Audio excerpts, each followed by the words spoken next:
Welcome to Sasi media. மக்களே, ஒரு வழியாக வீடு வந்து சேர்ந்துட்டேன். சரி, இப்போ பார்வதியோடைய பிஆர் டீம் வந்து சவரியை டார்கெட் பண்ணி அடிக்க ஆரம்பிச்சிட்டாங்க. அதை பார்வதியை ஒரு போஸ்ட் போட்டு பயங்கரமாக கம்பு சுற்றிக்கிட்டு இருக்காங்க. அதாவது அவங்களுடைய பிஆரை வச்சு சபரியை அடித்து வெளியில் தள்ளணும் அப்படிங்கிற ஒரு விஷயத்தை கையில் எடுத்திருக்காங்க. பிரஜன் ஒரு இன்டர்வியூ கொடுத்துருக்காரு. கேஷ் பெட்டியை வந்து யார் எடுக்க போகிறது அப்படிங்கிறத பற்றியும் அவர் சொல்லியிருக்காரு.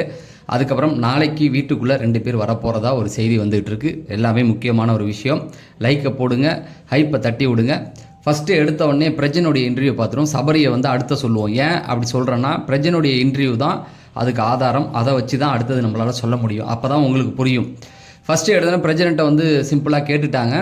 அதில் அதாவது அவர் மன்னிக்கிறதா இருந்தால் யாரை மன்னிப்பார் அப்படின்னா கமருதனை மன்னிப்பார். அதாவது மன்னிச்சிட்டார் அப்படிங்கிறது தான். அவர் காலில் விழுந்தது இதெல்லாம் வந்து எனக்கே கஷ்டமாக இருந்தது, இன்னும் பேசலை அப்படிங்கிற மாதிரி சொல்லியிருக்காரு. ஆனால் பார்வதியை மன்னிக்கிற மாதிரி இல்லை அப்படிங்கிறத சொல்லிட்டாரு.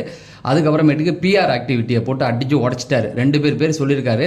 ஒருத்தர் பேரை வந்து இன்டர்வியூ எடுத்தவங்களே கேட்டுட்டாங்க. இன்னொருத்தவங்க வந்து டி நகர் அட்ரஸ் வரைக்கும் சொல்லிட்டாப்ல. அங்கே பிஆர் டீம் வந்து 4 பேர் வச்சுட்டு போயிருக்காங்களாம். அதில் பார்வதியும் ஒரு ஆள் அப்படிங்கிறத தெளிவாக சொல்லிட்டாரு. ஷேடோ பிஆர் அப்படிங்கிற மாதிரி சொல்கிறார். அதாவது என்ன அர்த்தம் அப்படின்னா, ஒருத்தவங்க தப்பு பண்ணுவாங்க. இப்போ பார்வதி தப்பு பண்ணாங்கன்னா அந்த தப்பை மறைச்சிட்டு வேற ஒருத்தவங்களை வெளியில் எடுத்து போட்டு அடிக்கிறது அப்படிங்கிற மாதிரியான விஷயத்தை பிரசிடென்ட்டே சொல்லியிருக்காங்க. நீங்கள் வீட்டுக்குள்ளே போனீங்கன்னா நீங்கள் ஏதாவது தப்பு பண்ணீங்கன்னா அதை மறைச்சிருவோம் நாங்கள். இப்போ நீங்கள் தப்பு பண்ணதை மறைச்சிட்டு வேறு யாராவது தப்பு பண்ணாங்களா அதை எடுத்து போட்டு வைரலாக்கி அவங்கள மாட்டி விட்டுருவோம். இதை மைண்டில் கரெக்டாக வச்சுங்க. சவரி விஷயத்தை நான் கடைசியாக சொல்கிறேன். அதுக்கப்புறமேட்டுக்கு என்ன சொன்னாங்க அப்படின்னா, இவங்க சாண்ட்ரா நடிக்கிறத பற்றி கேட்டாங்க. அதாவது நடிக்கிறாங்களா அப்படிங்கிற மாதிரி. இல்லை அவங்களுக்கு நிறையா வந்திருக்கு, மெடிக்கல் ஆதாரமும் என் கையில் இருக்குது அப்படிங்கிற மாதிரி சொல்லிட்டாரு. அடுத்தது தண்ணி பழத்தை போட்டு பொழந்து எடுக்க போகிறேன் அப்படிங்கிற மாதிரி சொல்லிட்டாப்ல. அதாவது வாட்டர்மெலன் ஸ்டார் வந்து அவங்களுக்கு எதிராக ஒரு ட்வீட் போட்டிருக்காங்க. நடிக்கிறாங்க, அவங்க மேலே தப்பு அப்படிங்கிற மாதிரிலாம் போட்டிருந்தார் இல்லையா. அடுத்த வாரம் வீட்டுக்குள்ளே நான் போனேன்னா போட்டு பொழந்து எடுத்துருவேன் அவரை அப்படிங்கிறது பிரச்சனை சொல்லிட்டாரு. ஆகா, அதாவது இந்த வாரத்துலேருந்து களை கட்ட போகுது அப்படிங்கிறது தான். என்னென்ன சொல்லியிருக்காரு அப்படின்னு பார்த்தீங்கன்னா, அவருக்கு கல்யாணம் ஆகலைன்னு சொல்லியிருக்காரு. ஆயிருக்கு, குழந்தை இருக்குது, அதெல்லாம் மறைச்சிருக்காரு. 2வது அவர் டாக்டர்னு சொல்லிக்கக்கூடாது. 3வது வந்து ஜாதி, அதாவது கேஸ்ட்டை வச்சு அவர் ஓட்டு வாங்க ட்ரை பண்ண அந்த ஒரு விஷயம். பெண்களை வந்து அக்கா தங்கச்சின்னு கூப்பிட்டு அவங்கள கல்யாணம் பண்ணிக்கலாமா அப்படின்னு கேட்ட அந்த ஒரு விஷயம். இதை எல்லாத்தையுமே வந்து நான் பேச போகிறேன். அதாவது அடிக்க போகிறீங்களான்னு கேட்டார். அதெல்லாம் பண்ண போகிறதில்ல. இதெல்லாம் நான் எக்ஸ்போஸ் பண்ணுவேன் அவர் எங்கே போனாலும் வீட்டுக்குள்ளே விட போகிறதில்ல. தொடர்ந்து அவர்கிட்ட இது எல்லாத்தையுமே நான் கேட்பேன் அப்படிங்கிற மாதிரி சொல்லிட்டாப்புல.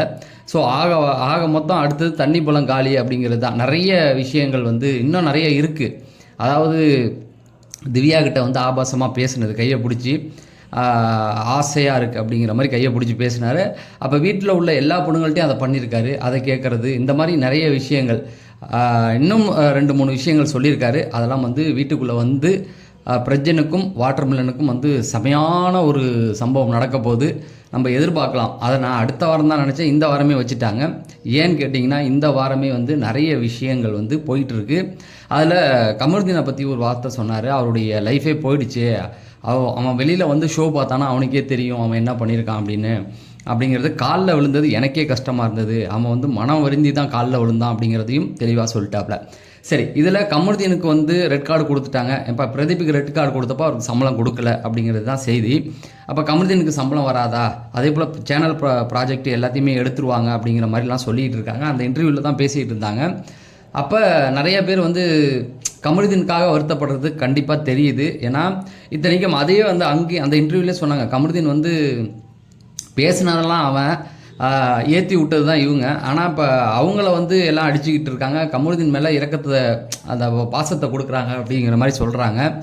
அதாவது அவன் வந்து என்ன அப்படின்னா, தூண்டி விட்டு தானே அவன் பண்ணான், அவனாக பண்ணலையே. அவனுக்கு வந்து விஜய் சேதுபதி சொல்லி தான் பாதி விஷயமே தெரியுது. பார்வதி ஒவ்வொருத்தவங்கள்ட்டையும் தன்னை பற்றி சொல்லியிருக்காங்க. அப்போ அங்கே பேசும்பொழுது அவன் ஒரு விஷயத்தை கவனிக்கலை. பார்வதிக்கும் இவங்களுக்கு நடந்த விஷயத்த அவங்களுக்கு எப்படி போச்சு அப்படிங்கிறத அவன் கண்டிப்பாக யோசிச்சிருக்கணுமா இல்லையா? அப்போ இவங்க வழியாக தானே போயிருக்கு அப்படிங்கிறதையும் அவன் யோசிக்கலை அப்படிங்கிறது தான். ஆனால் எனக்கு தெரிஞ்ச வரைக்கும் அவருக்கு சம்பளம் வந்து கிடைக்க வாய்ப்புகள் இருக்குது. அது வந்து அக்ரிமெண்ட் சைன்லாம் பண்ணியிருக்காங்க. ரெட் கார்டு கொடுத்தா பேமெண்ட் கிடையாதுங்கிற மாதிரி தான் அவர் சொன்னார் பிரஜின்.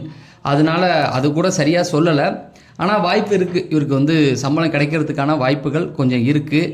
ஏன்னா 90 நாள் இருந்திருக்காரு. அவருக்கு கையில் காசும் கிடையாது அப்படிங்கிற ஒரு விஷயம். அவரை ஃபாலோ பண்ணுறவங்க நிறைய பேர் இருக்காங்க. அவங்களுடைய வருத்தங்கள் இதுதான். கண்டிப்பாக கிடைக்கும். ஏன்னா 90 நாள் கஷ்டப்பட்டுருக்காரு இல்லையா. ஏதோ ஒரு விதத்தில் சண்டை போட்டாருன்னா அவரை போட்டு நம்ம வலிச்சு எடுத்தோம். ஆனாலும் வீட்டுக்குள்ளே இருந்தது அவர் தானே, அதுக்கு அந்த உழைப்பு தானே. அதுக்கப்புறமேட்டுக்கு சேனல் ப்ராஜெக்ட்லாம் வந்து கை வைக்க வாய்ப்புகள் இல்லை. சேனலுடைய டைரக்டர் தான் இருக்கார் இல்லையா, ஏதோ ஒரு விதத்தில் அவருக்கு கிடைச்சிரும். ஏன்னா நிறைய பேர் வருத்தப்படுறத நம்மளால் பார்க்க முடியுது. ஏன்னா இப்போ நேற்று எவிஷனில் 2 பேர் போனதில் ஒருத்தவங்களை தான் கொண்டாடுறாங்க. அவரை வந்து பெருசாக எதுவுமே யாருமே இது பண்ணல. கடைசியாக போகும்போது அழுதுகிட்டு வேற போனார், காலில் விழுந்துட்டு. ஸோ அந்த மன்னிப்பை ஏற்றுக்கிறேன்னு பிரஜனே சொல்லிட்டாரு. நாளைக்கு 2 பேர் வீட்டுக்குள்ளே போகிறாங்க. அந்த 2 பேரில் வியானா அப்படிங்கிறது கன்ஃபார்ம் அப்படிங்கிற மாதிரி சொல்கிறாங்க. வியானா வந்து நாளைக்கு வீட்டுக்குள்ளே போகிறாங்க அப்படிங்கிறது தான். அடுத்தது இன்னொருத்தர் வந்து பிரவீன் போகிறதா சொல்கிறாங்க. ஸோ பிரவீனுக்கான ஒரு விஷயம் ரொம்ப நாளாக எல்லாமே எதிர்பார்த்துக்கிட்டு இருந்தோம். ஒயில்ட் கார்டில் பிரவீன் அனுப்புங்க. ஏன்னா அவர் வந்து டாஸ்கில் நல்லா விளையாடக்கூடியவர். அவரை வெளில அனுப்பவே எல்லாருமே வருத்தப்பட்டாங்க இல்லையா, அதனால் அவர் இந்த வாட்டி வந்து அவருக்கு யூஸ்ஃபுல்லாக இருக்கும். பார்வதி ஒரு போஸ்ட் ஒன்று போட்டிருக்காங்க. அதாவது ஷேடோ பிஆர்னு ஒன்று பிரஜன் சொன்னார் இல்லையா, அது சொன்னால் அடுத்த செகண்டே இது நடந்துக்கிட்டு இருக்கு. என்னென்னா பார்வதி இப்போ என்ன சொல்கிறாங்க அப்படின்னா, பார்வதிக்கு ரெட் கார்டு கொடுத்ததை விட சபரி வந்து பார்வதி அடித்தார்ல, அப்போ ஏன் ரெட் கார்டு கொடுக்கல?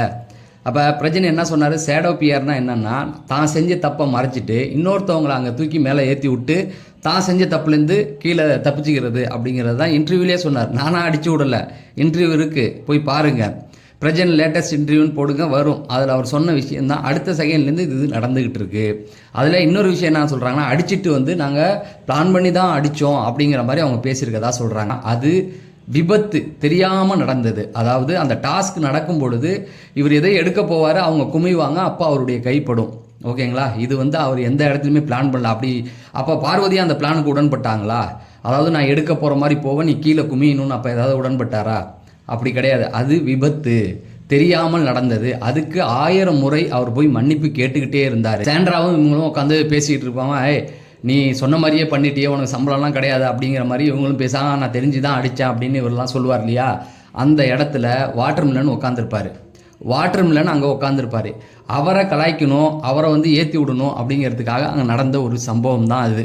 ஓகேங்களா, வாட்டர்மிலானை கலாய்க்கிறதுக்கு தான் இவங்கெல்லாம் உட்காந்து அங்கே கூடி பேசி சிரிச்சுக்கிட்டு இருப்பாங்களே தவிர, அப்போ வீக்கெண்டில் விஜய் சேதுபதி பேசும்போது ஏன் அட்ரஸ் பண்ணல? அதை இவரை கரெக்டாக அட்ரஸ் பண்ணார்ல, நீ வந்து மேன் ஹேண்டிலிங் பண்ணியிருக்கலாம் அப்படின்ற மாதிரி விக்ரம் ஏதோ சொல்லியிருப்பாப்புல, சரியாக எனக்கு தெரியல. அதை அட்ரஸ் பண்ண விஜய் சேதுபதி இதை அட்ரஸ் பண்ணல. ஏன்னா அவங்க இவரை கலாய்க்கணும், அது பேர் என்ன, வாட்டர்மிலானை கலாய்க்கணும் அப்படிங்கிறதுக்காக அங்கே உட்காந்து பேசின ஒரு விஷயம். இப்போ இதை கையில் எடுத்துக்கிட்டு இவங்க வீடியோ போடுறானுங்க. சபரிக்கு வந்து அன்றைக்கி ரெட் கார்டு கொடுக்கலையே விஜய் சேதுபதி, இன்றைக்கி ஏன் இவங்களுக்கு கொடுத்தீங்க? அப்போ அவங்களும் பிளான் போட்டாங்களே, இவங்களும் பிளான் போடலையேன்னு.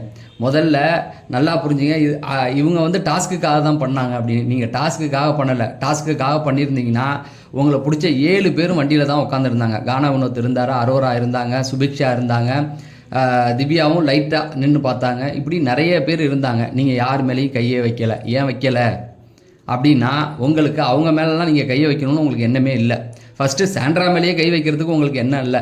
என்னன்னா சாண்ட்ரா அந்த ஒரு விஷயத்தை எடுத்து சொல்லிட்டாங்க. சொன்னோன்னே கோபம் உங்களுக்கு பொத்துக்கிட்டு வந்துருச்சு, கண்ணுக்கு மீறி அப்படியே பொத்துக்கிட்டு வந்த உடனே தான் நீங்கள் என்ன பண்ணீங்க அப்படின்னா பிடிச்சி தள்ள ட்ரை பண்ணீங்க. அதாவது உங்களுடைய பிரச்சனை, உங்களுக்கு ஒரு சண்டை வந்தது, அந்த சண்டையை காரணமாக வச்சு அவங்கள நீங்கள் அடிச்சிங்க. அது டாஸ்க்குன்னு எடுத்துக்கவே முடியாது. அதுதான் இங்கே, அதனால தான் ரெட் கார்டு கொடுத்தாங்க.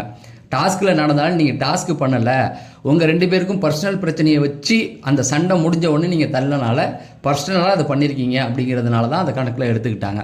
ஓகேவா, அதே போல் இந்த ஷேடோ பிஆரை வச்சு இந்த மாதிரி எல்லா கம்பி கட்டுற வேலையெல்லாம் எடுத்துக்கிட்டு இருக்காங்க. வாய்ப்பே இல்லை. நீங்கள் என்ன சொன்னாலும் யாரும் எதுவும் நம்ப போகிறது கிடையாது. காரணம் என்னன்னு கேட்டிங்கன்னா, எல்லாம் 90 நாள் உட்காந்து பார்த்துட்டான். ஓகேங்களா, எல்லாத்தையும் பார்த்துட்டான். அவனுக்கு ரெட் கார்டு கொடு, இவனுக்கு ரெட் கார்டு கொடுலாம் நீங்கள் முடிவு பண்ண முடியாது. ஏன்னா நீங்கள் ஒரு தப்பு பண்ணியிருக்கீங்க, அதை கரெக்டாக அவர் அட்ரஸ். சபரி ஃபாலோவர்ஸ் எல்லாருமே கொஞ்சம் பார்த்து விழிப்பாக இருங்க. தொடர்ந்து அவங்க சபரியை தான் இப்போ டார்கெட் பண்ணியிருக்காங்க. அதாவது அவங்களுடைய தப்பை மறைக்கிறதுக்காக சபரியை காலி பண்ணணும் அப்படிங்கிறது தான் அவங்களுடைய பிளானாக இருக்குது. தொடர்ந்து அப்டேட்டுகள் கொடுப்போம். அதை தெரிஞ்சுக்க நம்ம சேனலை சப்ஸ்கிரைப் பண்ணுங்கன்னு சொல்லி விடைபெறேன்.